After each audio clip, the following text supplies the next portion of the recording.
நுவலி விளையாடி நேயர்களுக்கு சாய் சுதாவின் அன்பு வணக்கங்கள். இது ஒரு இரங்கல் பதிவு. நடிகர் ராஜேஷ் அவர்கள் இறந்துவிட்டார். இன்று 2025 மே 29 இறந்திருக்கின்றார். இவருக்கு மாரடைப்பு ஏற்பட்டு மருத்துவமனைக்கு அழைத்து செல்லும் வழியிலேயே இறந்திருக்கின்றார். இவருக்கு வயது 75.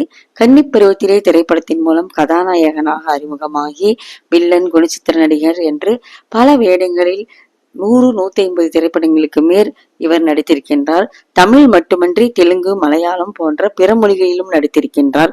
டப்பிங் கலைஞராகவும் பணியாற்றியிருக்கின்றார். பல தொலைக்காட்சி தொடர்களில் நடித்திருக்கின்றார். இவர் சோதிடத்தில் ஆழ்ந்த நம்பிக்கையுடையவர்.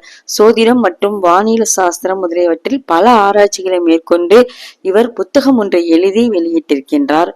மேலும் ஜோதிட ரீதியாக ஒரு சேனல் வைத்துக்கொண்டு அதில் பல ஜோதிட கலைஞர்களை நேர்காணல் செய்து பதிவுகளை வெளியிட்டிருக்கின்றார். அவருடைய ஆன்மா சாந்தியடைய நுவலி விளையாடி இறைவனை பிரார்த்தித்துக் கொள்கின்றது.